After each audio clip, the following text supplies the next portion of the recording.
liekas, ka diez vai ir vērts dzīvot, ja tu vienkārši tā eksistē. Tas, ka dzīves kvalitāte var būt līdz sirmam vecumam fantastiska, mēs daži vien līdz galam tā īsti neapzināmies, bet tie bija tikai daži simti gadu atpakaļ, kad vidējais dzīves ilgums bija mērāms 40, 45 gadi un tā tālāk. Tā kā šī dzīves ilguma pieaugums ir mūsdienu, tā skaitā tehnoloģiju, medicīnas un tā tālāk sasniegums. Ja es atceros savus vecākus, tad manā vecumā, patiesībā es vēl jūtos gan jauns un aktīvs, mani vecāki šī vecumā jau bija pensionēti.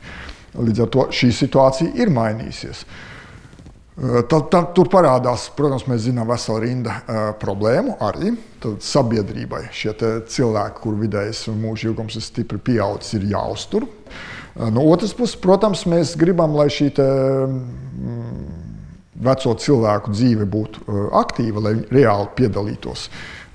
Ne tikai piedalītos, kā lai to saka, sociāli, bet lai viņi reāli būtu arī darbā tik ilgi, cik viņam tas šķiet interesanti un svarīgi. Nedomāju, ka tehnoloģijām attīstoties mums tas tādā veidā atņems darba vietas, ka cilvēkiem nebūs ko darīt, būs bezdarbs un tā tālāk. Mēs paskatāmies pēdējos, 100 gadus no kaut kādas industriālās revolūcijas sākuma un tā tālāk.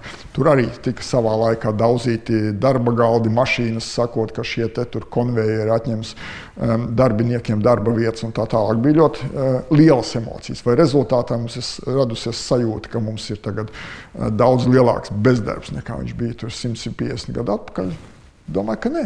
Es domāju, ka vienkārši ir pārbīdījušies akcenti. Līdz ar to mana iekšējā sajūta un prognozes nav tādas, ka mums pāri paliks cilvēki, kurus nebūs kur nodarbināt, tāpēc, ka daļu darbu taisīs roboti, kaut kādus jautājumus risinās, datortehnoloģijās balstītas programmas un tā tālāk. Es domāju, ka mums visiem pietiks, ko darīt.